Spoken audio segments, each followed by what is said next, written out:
O Papa nos apela a rezarmos o terço neste mês de maio. Vamos conhecer melhor essa proposta?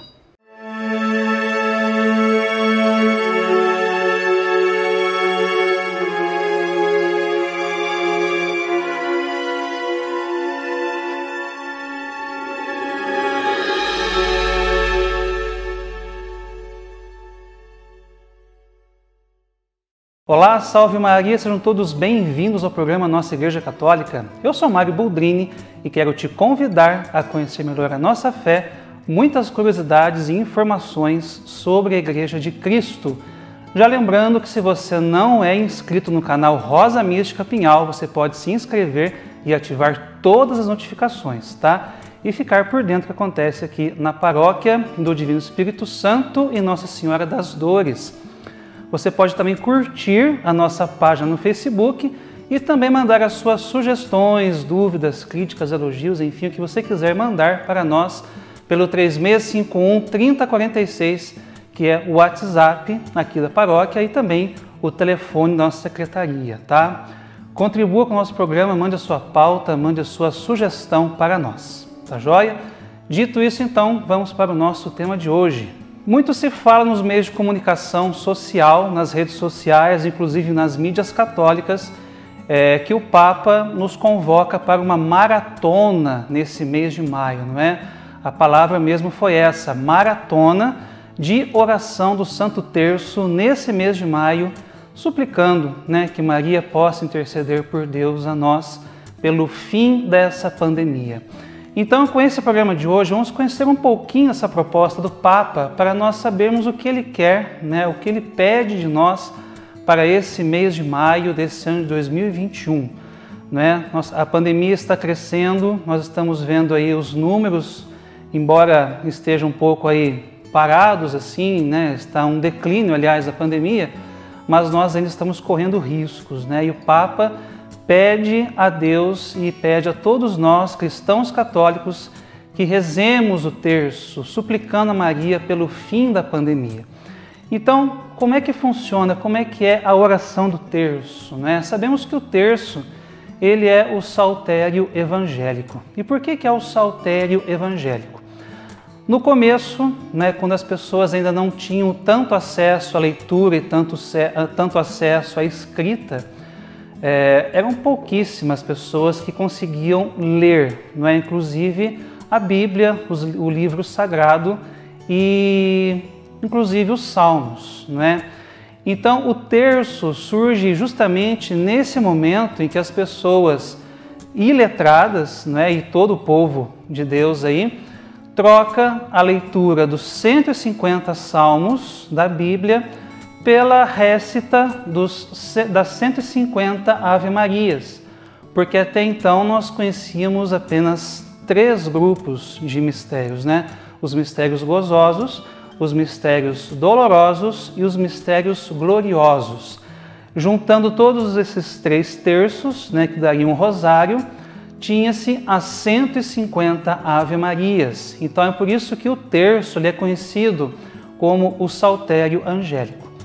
E mais recentemente, né, São João Paulo II, através da carta apostólica Rosarium Virgines Mariae, ele acrescenta os mistérios luminosos, tão conhecidos por nós hoje, né, onde se contempla a vida pública de Cristo. Com isso, então, perdeu-se um pouco assim, né, essa dinâmica dos 150 salmos com as 150 Ave-Marias, e o terço passou a ter 200 Ave-Marias. Mas isso, claro, não tira de forma nenhuma o mérito dessa oração tão querida, tão amada e também tão quista, né, tão pedida por Nossa Senhora em suas aparições. Rezai o terço todos os dias por aqueles que não rezam, rezai pela sua salvação, rezai pelas suas almas. Então, a oração do terço é uma oração querida por Nossa Senhora e também é conhecida aí como o saltério angélico. E ela também é a oração dos pequenos, não é? Como é que nós não conseguimos conceber que a oração dos pequenos chega até o coração de Deus?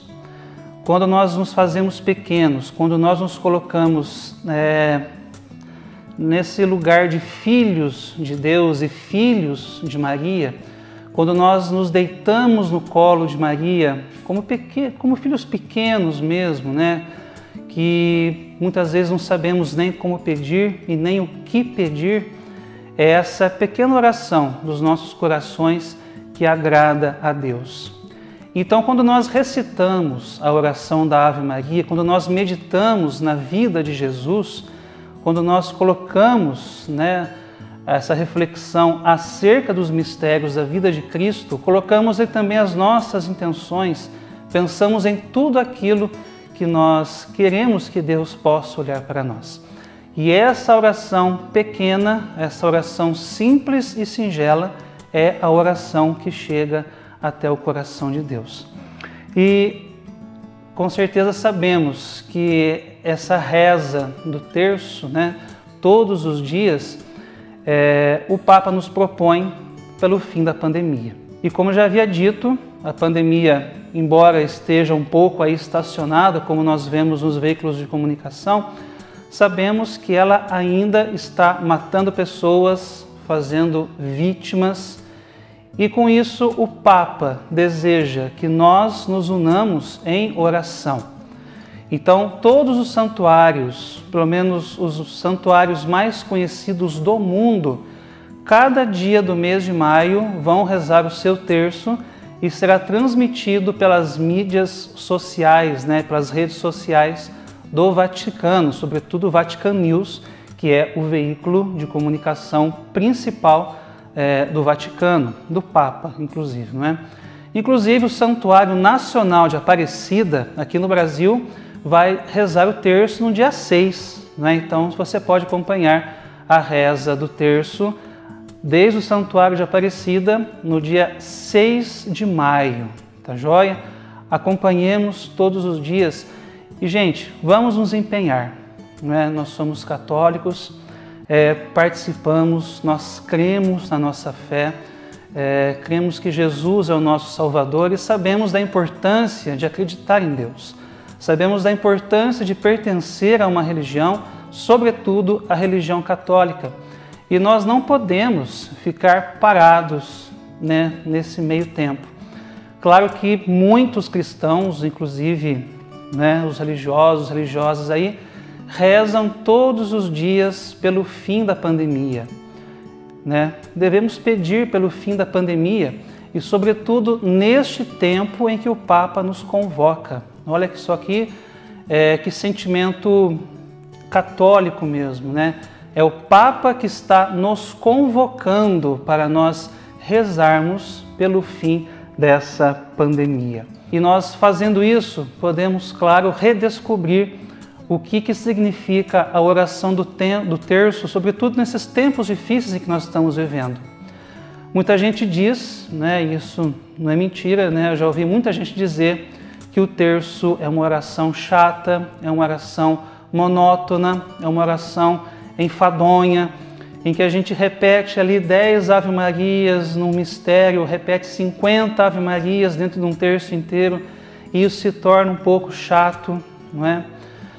Nós devemos, como eu disse, redescobrir a oração do terço nesses tempos em que nós estamos vivendo. Por quê? Porque o terço é uma oração primordial, né? Todos nós sabemos o quanto que Nossa Senhora, ela nos sugere, nos ordena que nós rezemos o terço tanto em favor da igreja como em favor de nós mesmos, de nossas almas ou daqueles por quem nós rezamos. O quanto que o terço é importante e o quanto que o terço nos faz nos sentirmos mais católicos, né? Eu, pelo menos que rezo o terço diariamente, me sinto assim um católico completo, justamente porque eu vou à missa todos os domingos, porque além do que é um mandamento da igreja e é o que Deus nos pede, e rezo o terço todos os dias, que é o que Nossa Senhora nos pede. Então, quando nós recitamos o terço, quando nós meditamos nas Ave Marias, nós estamos ali nos completando como católicos. Olha só que reflexão bonita para nós pensarmos nesse mês de maio. Nós nos completamos como católicos. E a oração do terço, claro, não é uma oração monótona, porque nós meditamos ali a vida de Jesus, desde o seu nascimento, na sua vida pública, na sua paixão, na sua ressurreição. E quando nós pegamos, por exemplo, um mistério e nós colocamos ali as nossas intenções, nós estamos também refletindo sobre aquilo que Deus viveu e passou. Uma vez eu ouvi um frade franciscano dizer que a oração do terço é como se fosse uma oração de um mantra, não é? O que é um mantra? É quando nós repetimos algum som, alguma palavra, né? Isso pelo menos lá para a religião hindu, né? Lá na Índia. Quando nós repetimos uma palavra ou um som, nós nos colocamos em reflexão. Então, por que é que o terço não pode ser um mantra? Não é? Quando nós recitamos as 10 Ave-Marias, nós colocamos ali na nossa cabeça o mistério, refletimos o que está acontecendo naquele momento.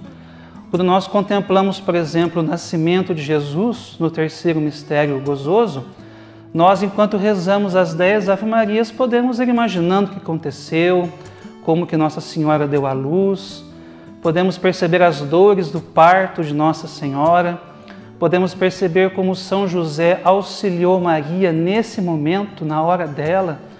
Podemos perceber o desespero de São José, vendo o lugar que eles estavam e onde eles colocariam Jesus. Olha quanta coisa nós podemos imaginar, pensar, refletir e meditar em cada mistério do terço. É por isso que o terço não é chato, é por isso que ele não é monótono. Às vezes nós é que não sabemos rezar o terço, às vezes nós é que não damos a devida importância para essa oração e não sabemos como rezá-lo. Então rezamos de uma maneira assim, já pensando, nossa, que coisa chata, vou ter que rezar isso aqui meia hora, nossa, tomara que acaba logo. Não. Coloquemos os nossos corações, as nossas intenções em cada santo terço que nós meditamos. Tá joia? Então, com essa pequena meditação, nesse dia de hoje, né, que nós estamos começando praticamente o mês de maio, dá tempo ainda da gente, né, responder a esse apelo do Papa Francisco para todos nós nesse mês de maio. Que nós rezemos o terço, que nós possamos meditar e possamos principalmente pedir pelo fim dessa pandemia que tanto está assolando a nós católicos, que tanto está assolando a nós brasileiros. Nós aqui em Pinhal ainda podemos, né, temos o privilégio de ter as portas abertas da igreja para a Santa Missa e outras celebrações. Mas devemos nos lembrar que há muitos católicos pelo Brasil que estão com as portas das igrejas fechadas, não é? Então, o quanto antes, vamos pedir pelo fim dessa pandemia. A você que esteve conosco nesse dia de hoje, que Deus possa te abençoar também a sua família, não é? E obrigado pela sua audiência, fique sempre conosco e até o próximo Nossa Igreja Católica. Até lá, um forte abraço.